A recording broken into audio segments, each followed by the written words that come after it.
Let's take a quick look now at how markets across the Middle East ended yesterday. As you can see, the session was pretty muted there. You see the ADX, the Nasdaq Dubai, DFM as well, all trending to the upside. Now, it's interesting, of course, that Saudi Arabia there on the slide, as you can see, off about almost 0.5%. And of course, there's those banking stocks there under pressure, but also, of course, no doubt a lot of concerns about what's happening with Jamal Khashoggi and what is going to happen next with that story. Now, Egypt, as you can see, creeping to fresh 12 months lows, and Dubai eking out a bit of a gain for the first session in 6 on the back of a strong day for Emaar Properties. Now, of course, we are keeping a very close eye on another story that's been gripping this region for a long time now, and that's, of course, the fire sale of private equity firm Abraj, and that seems to be continuing as they plan to dump the art. We're talking about pieces worth in excess of $1 million each just a decade ago, and now they're going to be on the block for just a few tens of thousands of dollars. Now, the Abraj Group's art collection going under the hammer in London later this week. Bonham's auction house saying the pieces are priced to sell. Speculation swirling that founder Arif Naqvi is also selling his extensive personal collection under the guise of a distinguished private collector.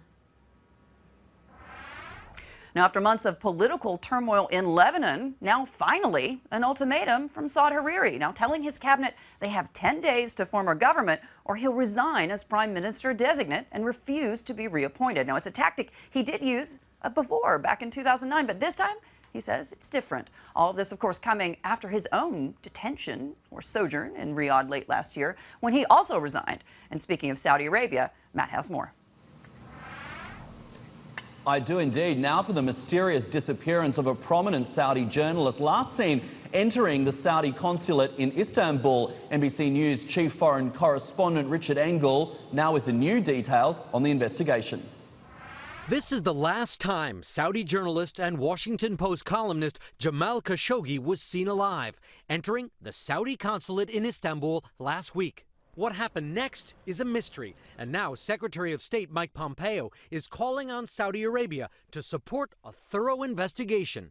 Khashoggi, a vocal critic of Saudi Arabia's crown prince Mohammed bin Salman, told the BBC 3 days before he went missing he knew he'd made powerful enemies. When do you think you might be able to go home again? I don't think I will be. I don't think I'll be able to go.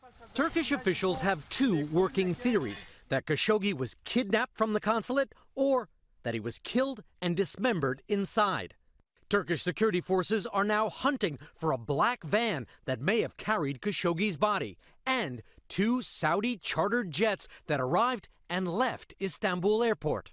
Khashoggi had gone to the consulate to get paperwork so he could marry his Turkish fiancée. She has a police escort.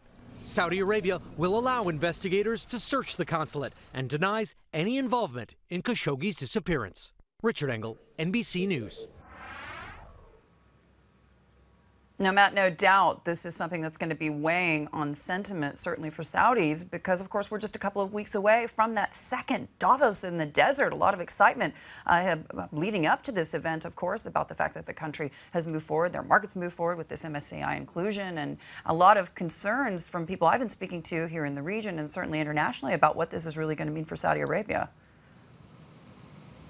Yeah, when do you think it's likely that we'll get some answers with respect to this particular story, because it seems to have been intensifying day by day? You're in the region. I know you know Saudi Arabia really well. When do you think we're going to get some clarity on the situation? I think there's a tendency, certainly in this part of the world, to wait and see if the news cycle is going to change. But it doesn't seem as if anyone's backing away from this story. It's gotten so much play in the United States in particular. And this, of course, as I say, right ahead of this investor conference, can't be good for the fact that, think about it, remember, they spend millions of dollars, these Gulf governments, on PR efforts in Washington every single year. So something like this happening is never good. Hey everybody, it's Hadley Gamble from our new CNBC Middle East Bureau in Abu Dhabi. Thanks for stopping by. Now, to watch more, you can try one of the videos that just popped up on your screen. And don't forget to subscribe.